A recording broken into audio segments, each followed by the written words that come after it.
Welcome to video on polar plots. So in this video we will see few more open loop transfer functions and their polar plots, and then we'll move on to the simulation of the different open loop transfer function to find its polar plots.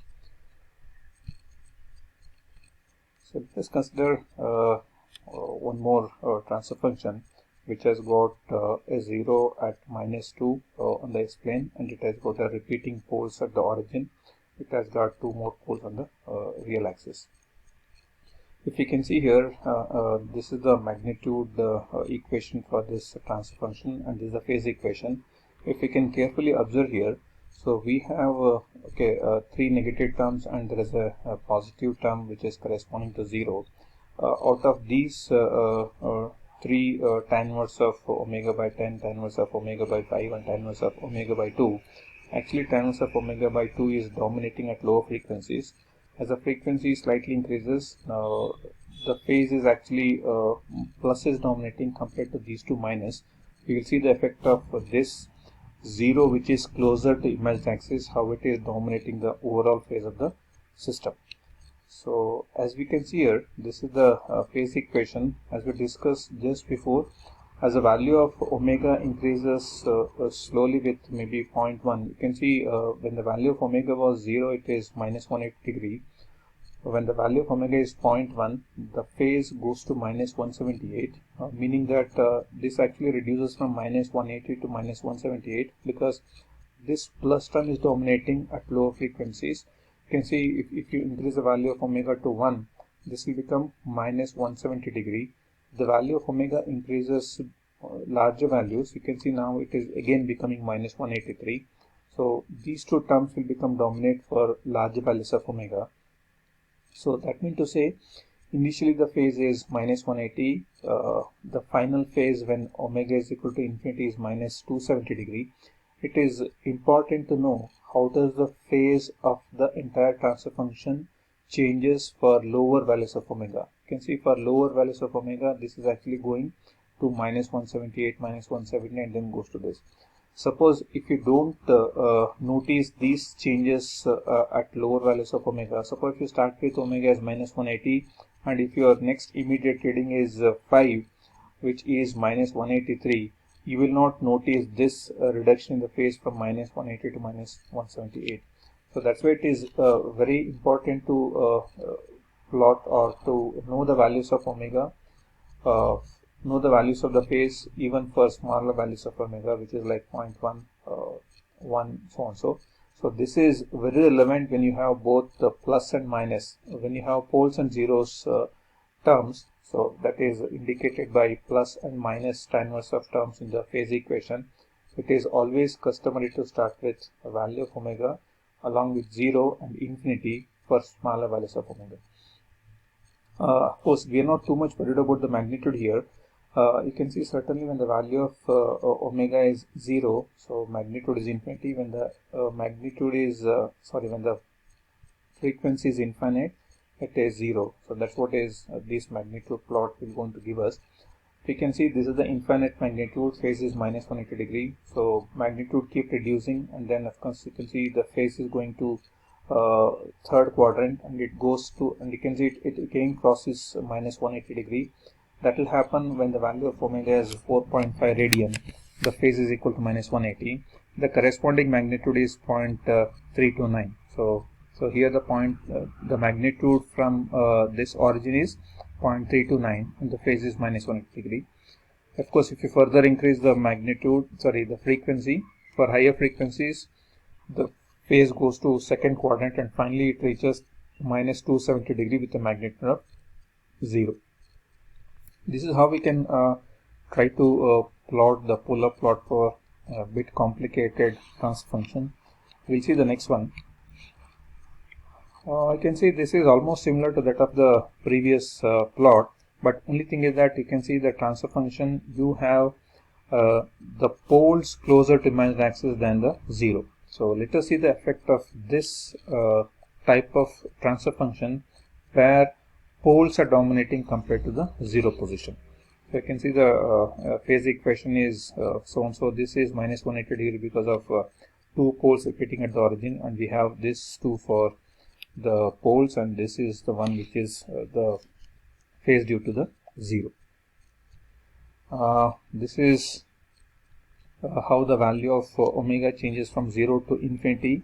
Will have the phase from minus 180 to minus 270.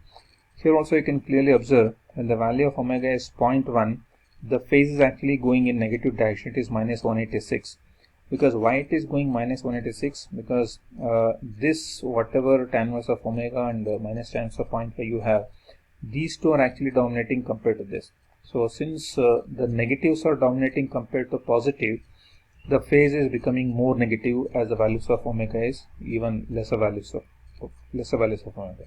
So in the previous case you might have seen that for lesser values of omega it was actually going to minus 178, but why it was going to minus 178 was because this was dominating, because you can see in the denominator we have 5 and 10, whereas here it is 2.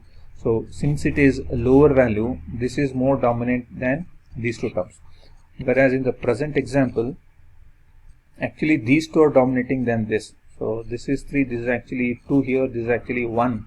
So since the denominator of the 0 phase is actually more, this is less dominant, so that's why the frequency, that's why for values of omega lesser values, the phase is actually going more and more negative. So this will indicate that the phase is always or the polar plot is always there on the second quadrant. This is first, this is the second quadrant. It is with magnitude infinity, the phase is minus 180 degree, and this is magnitude of 0, the phase is minus 270 degree. So that's what you have here. Let us see one more such transfer function. I can see now the 0 is too far away. So let us see what happens to this. So since 0 is too far away, we'll see what happens to the phase of the equation. Now you can see this is a slightly different scenario. In the previous example, it was not going beyond minus 270. It was stopping here. Whereas for this particular transfer function, for larger values of omega, you can see this goes to minus 316, meaning that it goes to even the first quadrant. Starting angle is minus 180, the final angle is minus 270. In between that, it is there in the second quadrant as well as it goes to first quadrant. It is because the 0 is too far away from the merit axis. So all these type of variations we can able to get by putting different values of omega to the phase equation. And of course the magnitude we are not too much worried. You can see first it is when the value of omega is 0, you'll get it as infinity. When the value of omega is infinite, you'll certainly have it as 0 as the magnitude. Now let us go to 20sim simulator and try to get the same polar plot for different transfer functions. So let us go to 20sim and then try to edit these transfer functions and try to see what is the polar plot of that. So let me have the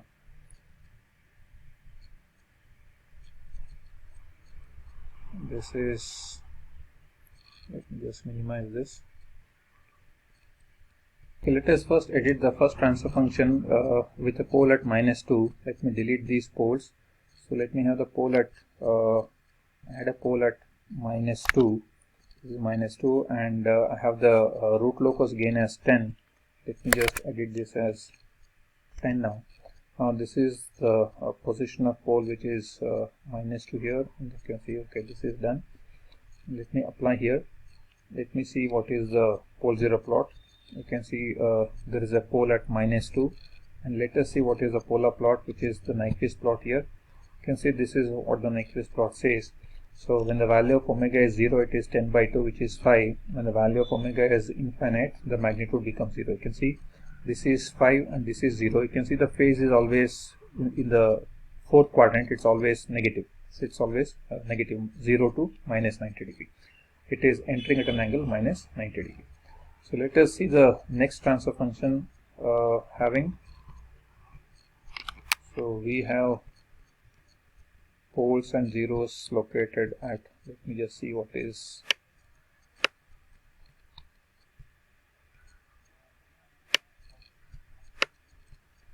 So let me edit that. So I have a pole at minus 4 now,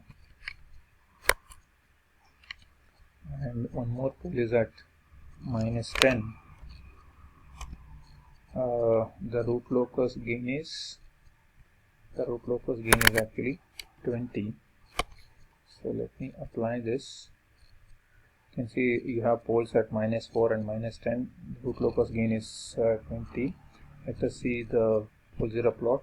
You can see pole is there at minus 4, minus 10. Let me see the Bode plot of that. Sorry, the polar plot, which is a Nyquist plot. Now we can see it is starting from, because when the value of omega is equal to 0, it is 20 by 40, which is 2 by 4, which is 0.5. You can see it is 0.5. And it goes like this, and it is terminating at minus 180 degree. So it's terminating at minus 180 degree with a magnitude of 0. So let us see this. Let me go to this again. Let me edit. So we have poles and zeros. Okay, let me just delete all of them. Let me start from. So we have a pole at minus 1.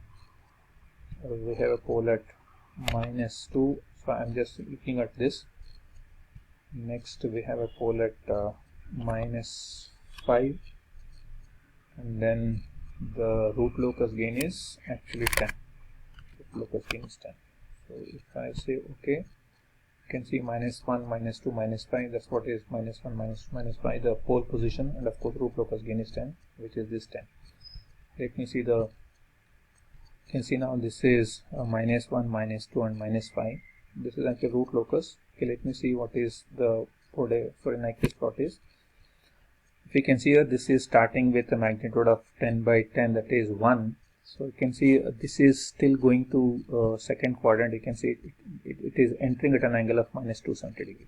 So it is crossing somewhere minus 180 degree, which you can make out here. You can see it is when the phase is, when the magnitude is, you can certainly move here. So you can actually trace something like, okay, where it crosses 0. You can see next crossing 0. You can see it is crossing 0 at 3.86. This is the value of x. 3.86 is the value of omega at which it crosses 180 degree. So let me just go to one more thing. Maybe this one, 50 divided by so and so. Let me change this transfer function. You can see we have edited 50 divided by s into s plus 8. There is a pole at origin and there is a pole at minus 8. Root locus gain is 50. This is the corresponding pole position 0 and minus 8. Let us see the Nyquist plot of it. You can see it is starting from. Okay, let me just change this to. One second, I'll change the magnitude to auto. You can see this is starting from a higher value. Of course, this is the value of omega, which is not 0 here. The value of omega is not 0, so it's a finite value. That's why it is starting with a magnitude of 60. Suppose if you increase the value of omega far beyond, when the value of omega goes to infinite, you can see this is reaching 0. So this will actually start from infinity, goes to 0 at an angle of minus 180 degree. We are actually trying to get a polar plot which is similar to this. Let me just go back to the expected polar plot and then try to show you what is the expected polar plot what we are looking at. We were actually looking at this particular polar plot. So this is starting at infinity and it is ending at minus 1. You can see it is starting, of course, since it is not infinite, you cannot just start from infinity. So this is how it is changing. So let us see one more and then go to next transfer function. You can see we are trying to plot the polar plot for this particular transfer function where there is a 0 at minus 2. You can see there is a 0 at minus 2. There are 2 poles at the origin, which is 0, 0, and 2 more poles at minus 10 and minus 5. The root locus gain is 100. So let us see how does the Nyquist plot looks like. Since it is not starting from infinity, we'll just see it 1 second.